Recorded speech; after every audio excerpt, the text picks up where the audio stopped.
ultimate protection. Council refused the application, they took us to court. Rightio? And in the court proceedings, of which me and Jake have had many discussions on it, we'll agree at times to disagree, the bottom line was, you the ratepayer have spent to this date over $175,000 for us to defend that in the court. I give this commitment as the Mayor of the City to enter in discussions with the state government and with the National Parks and Wildlife to bring it into National Parks Wildlife ownership. But we have to wait. If the decision is for approval, then I hope to get the consent of my fellow councillors to take it to a higher level and a higher court if they intend to oppose us. Yeah. So ladies and gentlemen, that's where we are at this point in time in regard to the proposal. We wait for the court's decision. At that point, we as a council will then know which direction. And I can tell you, the moment I get that decision, the first phone call's to this bloke, because he's been talking to me since day dot on it, and then it's about bringing that up to the council and taking action, of which then the council may then require of you, the concerned citizens, to back us, and I hope you will. Which councillors are supporting this? Are they all supporting, or is anyone against it? Yes, and I'll acknowledge Councillor Freewater and Councillor Teller here, right? I don't believe, Mr Ellis, and you know me, have done for the 19 years I've been on council, mate. I believe the numbers are sufficient on council to continue to support the staff's recommendation of refusal. It'd be a brave bloody councillor to go anywhere other than that. My name's Dean Mason, I'm a proud Ewan man, and I'd just like to say, once all the trees are chopped down, and once all the animals have been hunted, and once all the water's polluted, and then the air's no longer safe enough to breathe, maybe then the idiots will realise you can't eat bloody money. Put 'em up, put 'em up, put 'em down. Down like this, like this, like this, like this. 254 hours in the house. It's a young wild boy stopping from the south. It's 2009, it's a new year, and I'm prepared to lose more blood, sweat and tears. What is council doing now, or what are they willing to do, irrespective of the court's decision? Well, the applicant wouldn't talk to council in the meantime until he gets a ruling out of the court. We can't negotiate a price because A, we've got to have National Parks on side. They want to know what the ruling is in the court. I would hope that National Parks will back us on that. What you can do in the meantime, as you say, the wheel shouldn't stop for the court. As a group, you should be approaching your state member. You should be approaching that, and I know you are, mate. We've been through this. Yeah. So I'm repeating what you know already. I was asking what council's doing, not what we're doing. We're doing lots. Gosford Council has around $5 million of ratepayers' money put aside for protecting our environment under the Coastal Open Spaces scheme, but seems to be refusing to use it. Chris and I being mates aside, I really don't feel that Gosford Council is taking enough action to secure the sites and bring them into public ownership. Let me tell you, both of those entities are saying we need to have the ruling. No, Chris didn't agree. We'll keep pushing as best we can, but the hinge is on getting a ruling, Jake. I'm 19 years on council, same phone number, same email. Jake knows how to find me. Round of applause for Chris. Thanks for coming out, mate. Beauty. I disagree with Chris Holstein on a couple of things. I think that there is stuff that council can be doing right now rather than sitting on our hands and waiting for an outcome, and I have actually been active. I've written to the National Parks, both the head office in Canberra as well as the head office down in Sydney, reiterating the urgency of doing something to purchase this land and incorporate it into the National Park system. And just to take a little bit of myth, I've heard the word Aboriginal mentioned here all day. I am not Aboriginal. I am an original of the original jurisdiction. That's who I am. I'm here to say no to any development on this land because this land is too special. You've got to remember that all these processes, you know, I've heard a lot about land ownership here today. I've yet to see a deed of title signed over from my people to anybody.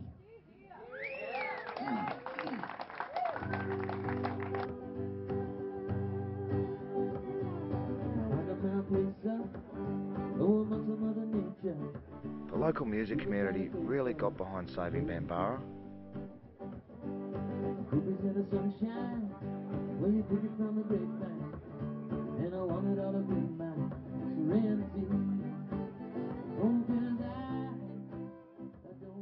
We need to be so careful about the law. You know, we need to be a little less trusting of the process, because actually there are so many legal reasons why they will be allowed to do what they want to do.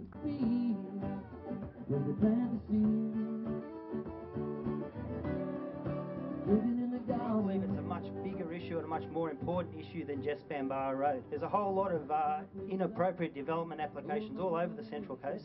There's a whole lot of different community groups opposing them, and I think today is a bit about maybe those community groups starting to come together, but it's now getting to a point where we just can't, as a community, allow the bureaucrats and allow the developers to keep making these decisions. We have to stand up and we have to say, no, enough is enough. We're heading in completely the wrong direction. We're going to end up with a community of high crime, of high unemployment, of absolute traffic gridlock, of polluted systems, of lake systems that have no value left, of lack of diversity, and in general, a very unhealthy and unhappy community. And I think we really need to start looking properly and planning to what is the direction we're going to take development on the Central Coast, because we're losing the very reason we all live here, which are the lakes, the bushland, the recreation, the surfing. They're all the reasons we're here, and they're all disappearing in front of our eyes. That's all I'd like to say, so thank you very much. Brilliant, thanks Ian.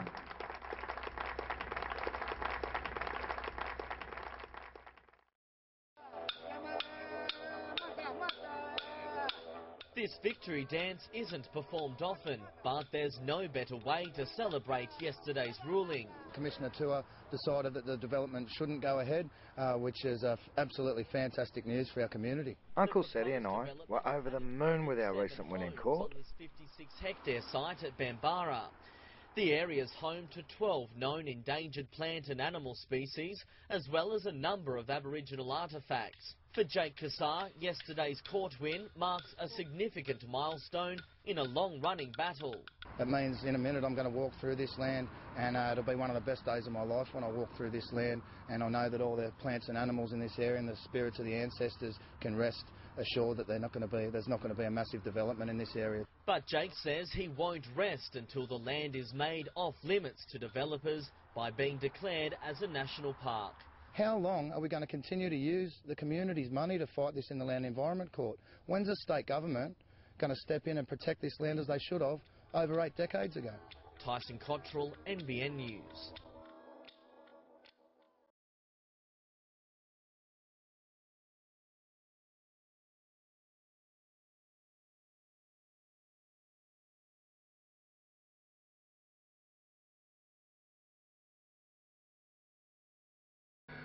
Council now sits and waits.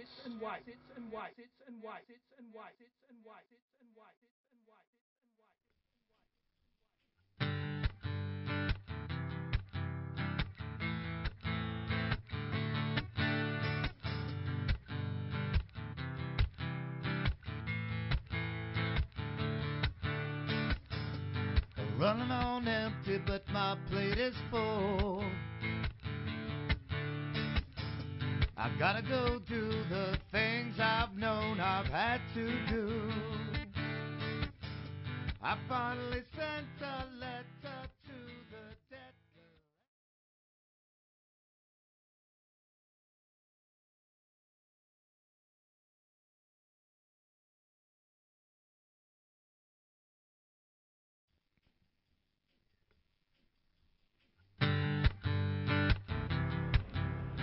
Before you watch the feature doco, here's a bit of a taste of what me and my mate Benson get up to around the beautiful Central Coast between Sydney and Newcastle. Running on empty, but my plate is full. I gotta go do the things I've known I've had to do. I finally sent a letter to the debt collector, and he said, you'll be alright, but don't go out tonight. Oh, don't go out tonight. Oh, gotta speak my mind, step my left, pretend I can relate to the hypocrites. I gotta spend less time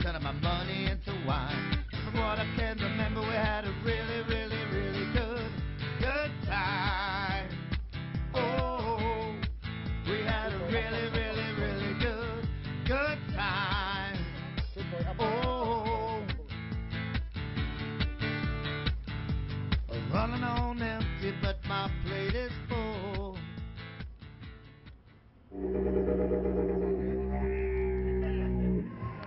Mia, I'm scared. Sorry, Mia.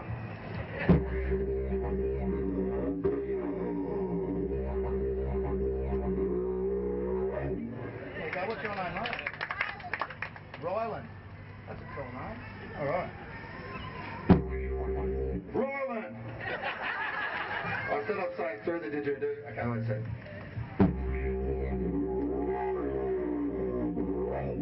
There you go. We don't hitchhike, do we, kids? We don't. No, no, no. It's very, very dangerous. But this is just meant to be a bit of a fun song, okay?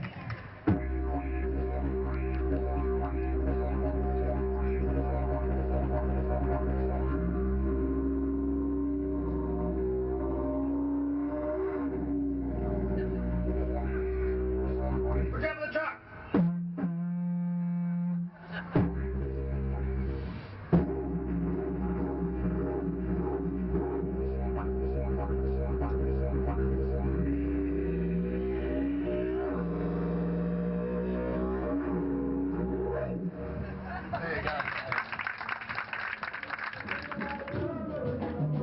With my knowledge of bush tucker and my didgeridoo playing, I'm really blessed to be invited to perform in local ceremonies. Here I even got painted up for the occasion at the Peach Ridge Festival closing ceremony.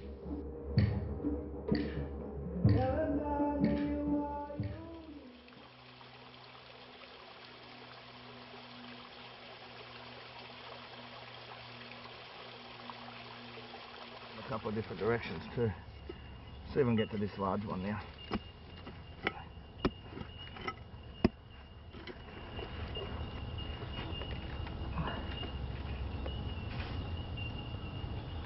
Oh, let's come out, look at that one.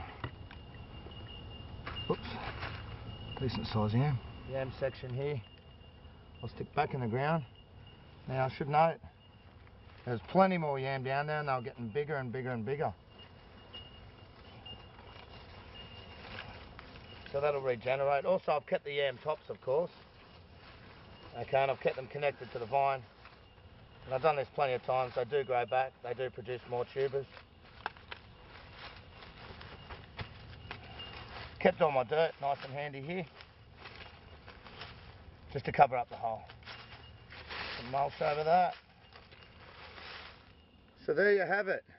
I've disproven the theory that you only get 1 or 2 pencil thin yams per vine. Okay, I followed the bigger, thicker stem and the bigger leaves and got all of this plus a little bit more down here. I was also lucky to find the beautiful wombat berry yams while I was there too, which have got a really super sweet taste.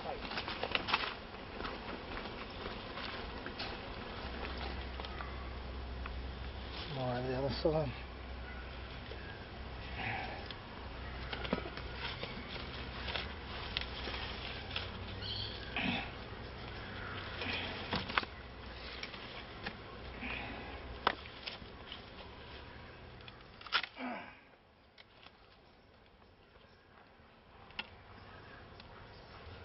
Oh, it's getting a little bit messy, but nevertheless, really good tucker. You try not to break them up like that. Try and keep them whole.